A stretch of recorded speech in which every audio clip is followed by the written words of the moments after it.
Hello, আসসালামু আলাইকুম। কি অবস্থা সবার? প্রায় বছরখানেক পর আজকে আমি আবার চলে আসছি স্কিন কেয়ার করার জন্য। ভাবলাম তোমাদের সাথেও একটু শেয়ার করা যাক। ইদানিং আমার স্কিনের অবস্থা খুবই বাজে হয়ে গেছে। তার সাথে ফেসিয়াল হেয়ার গুলো রিমুভ করব। ভাবলাম তোমাদের সাথে শেয়ার করি আমি আমার ফেসিয়াল হেয়ার কিভাবে রিমুভ করি। আদৌ ফেসিয়াল হেয়ার রিমুভ করলে কোনো প্রবলেম হয় কিনা? তোমাদের অনেকেরই কোশ্চেন আছে এটা নিয়ে। তাই ভাবলাম স্কিন কেয়ারের সাথে সাথে তোমাদের এই কোশ্চেনেরও অ্যান্সারটা দিয়ে দিই। আমি আমার ফেসিয়াল হেয়ার আরো 3 থেকে 4 বছর আগে থেকে এভাবে করে রিমুভ করে থাকি। ফেসিয়াল রেজার প্রপার ওয়েতে তোমার ফেসে অ্যাপ্লাই করলে কখনো সমস্যা হবে না, বরং এই ফেসিয়াল রেজার ইউজ করলে অনেক বেনিফিট পাওয়া যায়। যেমন তোমার ফেসের যে ডেড সেল এগুলো সব রিমুভ হয়ে যায় আর ফেসটাকে অনেক ক্লিন করে। ফেসিয়াল হেয়ার রিমুভ করার পর ফেসটাকে একদম বেবি স্কিনের মতো লাগে আর আমার স্কিনটা কত ফ্রেশ লাগছে দেখেই বুঝতে পারছো।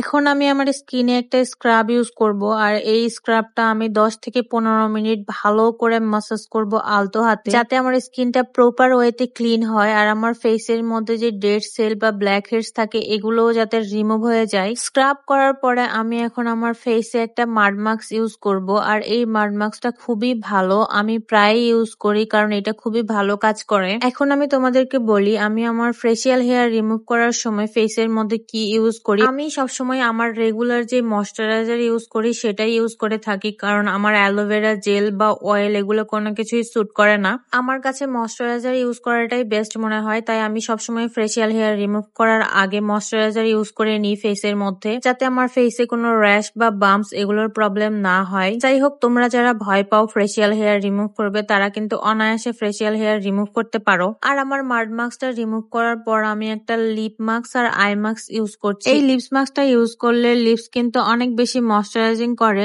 আর আই মাস্ক গুলো ইউজ করার ফলে তোমার চোখের নিচে যে ডার্ক সার্কেল গুলো আছে এগুলোও আস্তে আস্তে রিমুভ করে ফেলে। আমি একটু ট্রাই করি আমার চোখের নিচে যে ডার্ক সার্কেল গুলো আছে এগুলো একটু রিমুভ করার জন্য, কারণ আমি বেশি বেশি রাত জাগি, তার জন্য আমার অনেক বেশি ডার্ক সার্কেল। আর শীট মাস্ক তো ইউজ করে স্কিনের জন্য খুবই ভালো, তোমরা চেষ্টা করবা সপ্তাহে একদিন হইলেও শীট মাস্ক ইউজ করতে। আমি আমার স্কিন কেয়ারের প্রোডাক্ট কোথা থেকে কিনি, কি কি ইউজ করি অনেকেই জানতে চাও, তাদের জন্য আজকে আমি দেখিয়ে দিলাম। আর আমি sheet mask, mud mask, nose strip, scrub, lip mask, face mask এই সবকিছু প্রোডাক্ট কিন্তু আমি লাইট পিঙ্ক বিডি এই ফেসবুক পেজ থেকে অর্ডার করে থাকি। তোমরা কিন্তু এই ফেসবুক পেজে আরো অনেক ধরনের স্কিন কেয়ার প্রোডাক্ট পেয়ে যাবা। তাদের স্কিন কেয়ার প্রোডাক্ট কিন্তু সবগুলো অথেন্টিক, তোমরা চাইলে কিন্তু লাইট পিঙ্ক বিডি থেকে পারচেস করতে পারো। স্কিন কেয়ারের মধ্যে আমার সব থেকে পছন্দের পার্ট হলো শীট মাস্ক ইউজ করা। আর শীট মাস্ক ইউজ করার পর যখন সবগুলো সিরাম অ্যাবজর্ব করে স্কিনে, তারপরে আমি যখন রিমুভ করে ফেলি সেই পার্টটা আমার কাছে সব থেকে বেশি স্যাটিসফাইড লাগে, কারণ স্কিনটা অনেক বেশি ময়শ্চারাইজিং করে আর গ্লো